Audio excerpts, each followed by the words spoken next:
안녕하세요, 여러분. 오늘의 놀랍고도 흥미로운 영상 내용은 50년 후 미국 자본주의는 어떤 모습일까? 7명의 전문가가 분석한다. 그리고 시장이 상승 중입니다. 포트폴리오의 위험을 줄이는 것을 고려해보세요. 에 관한 것입니다. 시청에 앞서 좋아요 버튼을 누르고 채널 구독 및 알림 설정도 잊지 마세요. 여러분의 관심과 지지가 저희에게 큰 힘이 됩니다.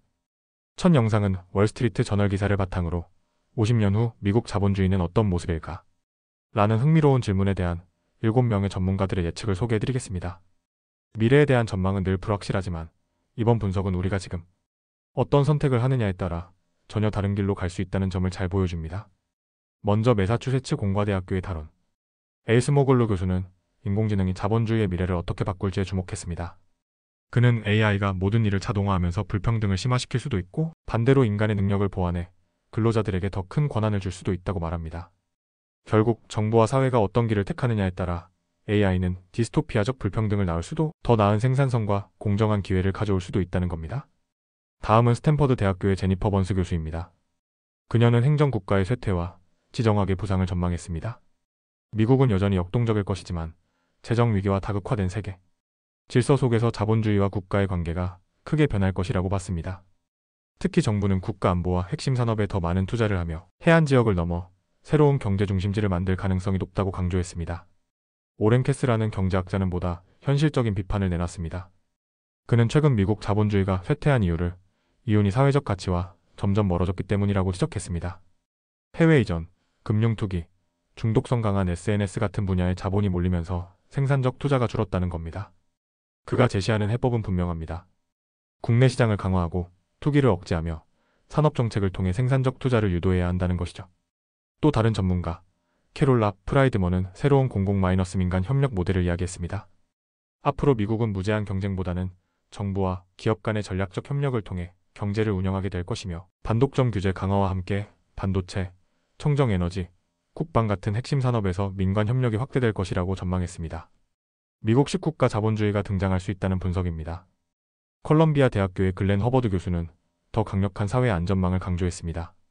그는 생성형 AI가 불러올 충격 속에서 직업훈련, 지역지원, 임금보험 같은 새로운 사회보험이 필요하다고 했습니다. 동시에 기업 과세 제도를 개편해 생산적 투자를 장려하는 세제 개혁이 뒤따라야 한다고 주장했습니다. 이렇게 해야 보호무역주의 압력을 줄이고 창조적 파괴 속에서도 기회를 지킬 수 있다고 설명했습니다. 하버드 대학교의 그레고리 맨큐 교수는 6가지 예측을 제시했습니다. 첫째, 평균 소득은 2배가 될 것이고, 둘째, 불평등은 여전히 심각할 것입니다. 셋째, 보편적 기본소득 같은 안전망이 강화되고, 넷째, 세금이 늘면서 주당 근로시간은 줄어들 것입니다. 다섯째, 제조업 고용은 사라지지만 생산량은 로봇 덕분에 유지될 것이고, 여섯째, 정부는 과거와 달리 시장에 과도하게 개입하지 않을 것이라고 전망했습니다.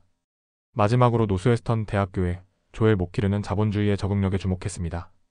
그는 자본주의가 살아남은 이유는 사회적 요구를 비즈니스 기회로 전환하는 능력 덕분이었다고 설명했습니다. 고령화, 기후변화, 환경 압력 같은 도전이 몰려올 것이지만 기업가와 혁신은 이를 극복할 것이라고 말했습니다. 노인 돌봄 로봇, 기후 대응 기술, 맞춤형 교육과 의료 같은 새로운 산업이 등장하면서 자본주의는 또 한 번 스스로를 변화시킬 것이라고 강조했습니다.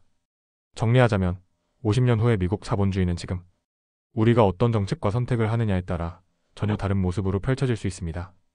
AI와 기술 발전은 기회이자 위협이고 사회 안전망과 산업 정책, 정부와 기업의 협력은 필수적인 과제가 될 것입니다. 이처럼 소개해드린 월스트리트 저널의 전문가 예측은 우리가 단순히 미래를 기다리는 것이 아니라 미래를 어떻게 설계할 것인가라는 질문을 던지고 있습니다. 다음 영상은 월스트리트 저널 기사를 바탕으로 최근 주식시장의 흐름과 포트폴리오 전략에 대한 전문가들의 조언을 전해드리겠습니다.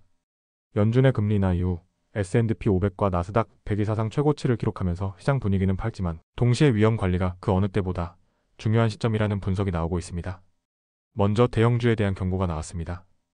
여름 랠리로 인해 투자자들의 포트폴리오에 대형주 비중이 크게 늘었을 가능성이 있다는 겁니다.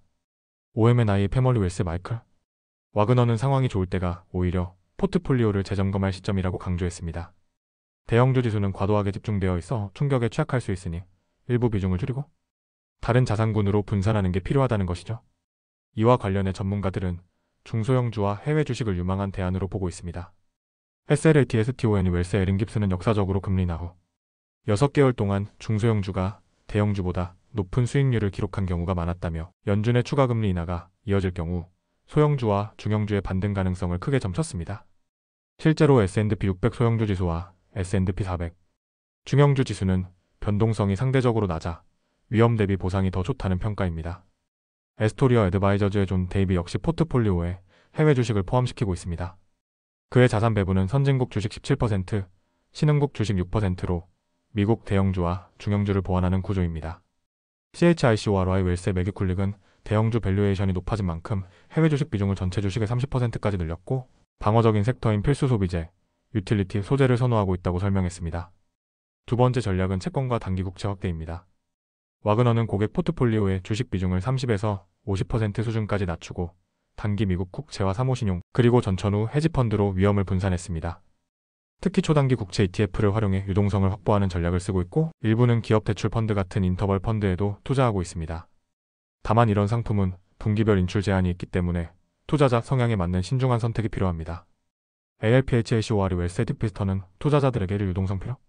자산과 장기 투자 자산을 분리해야 한다고 조언했습니다. 그는 유동성을 위해 전체 포트폴리오의 3분의 1만 확보하면 충분하다며 나머지는 채권과 머니마켓 펀드 같은 안전자산으로 채우는 것이 적절하다고 설명했습니다. 세 번째 전략은 인플레이션 헤지입니다. 최근 소비자물 가지수 CPI가 2.9%까지 올랐는데 자문가들은 인플레이션이 다시 고개를 들 수 있다고 우려합니다. 이에 따라 미국 국채 인플레이션 보호증권 TIPS, 실물, 자산, 금 같은 대체 자산을 추가하는 추세입니다. 쿨릭은 포트폴리오 핵심 자산으로 TIPS를 활용하고 있고 피스토와 다비는 각각 데이터 센터와 탈탄소와 인프라 같은 민간 인프라 투자에 나서고 있습니다. 와그너와 피스턴은 모두 금에 대해서도 긍정적인 입장입니다. 와그너는 이미 포트폴리오의 3에서 5%를 금으로 보유하고 있으며 상황에 따라 10%까지 확대할 수 있다고 밝혔습니다. 금은 지정학적 불안과 인플레이션 리스크에 대비할 수 있는 대표적인 자산으로 꼽힙니다. 정리하자면 현재 시장은 강세를 보이고 있지만 전문가들은 대형주 편중 위험을 줄이고 중소형주, 해외 주식, 단기, 국채, 그리고 인플레이션 헤지 자산으로 분산 투자할 필요가 있다고 조언하고 있습니다. 시장의 낙관론이 커지는 지금이야말로 오히려 보수적으로 리스크를 관리해야 할 때라는 겁니다.